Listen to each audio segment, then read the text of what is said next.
Poppy SSC English second paper, এই বইটি থেকে ট্যাগ কোশ্চেনের প্র্যাকটিস পড়া হচ্ছে। তো এখানে এই যে এই 5টি কোশ্চেনের সমাধান করা হবে। এ নাম্বারে বলছে দেয়ার আর 6 সিজনস ইন বাংলাদেশ, বাংলাদেশে 6টা ঋতু রয়েছে। ট্যাগ হবে আরেন্ট দেয়ার, অর্থাৎ নেই কি সেখানে, অর্থাৎ 6টা ঋতু আছে বাংলাদেশে। এই যে আর এর নেগেটিভ হবে আরেন্ট, আর এই যে দেয়ার তো আছেই সাবজেক্ট।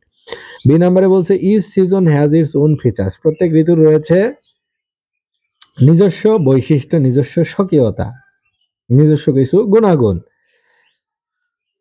তাহলে ট্যাগ হবে হলো ডাজেন্ট ইট, অর্থাৎ নেই কি, অর্থাৎ আছে। সি নাম্বারে বলছে we hear new sound in each season, প্রতি ঋতুতে আমরা আলাদা আলাদা শব্দ শুনতে পাই।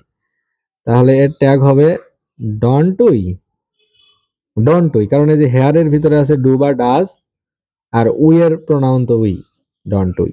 ডি নাম্বারে বলছে এভরিথিং চেঞ্জেস, সবকিছুই পরিবর্তিত হয়।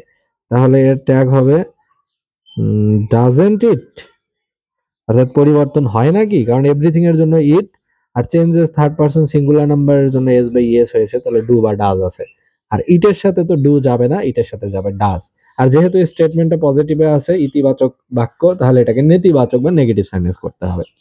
ই নাম্বারে বলছে people also feel different weather in each season, তাহলে পিপলের জন্য দে, আর ফিলের জন্য ডু বা ডাজ, তাহলে don't they, okay, don't they.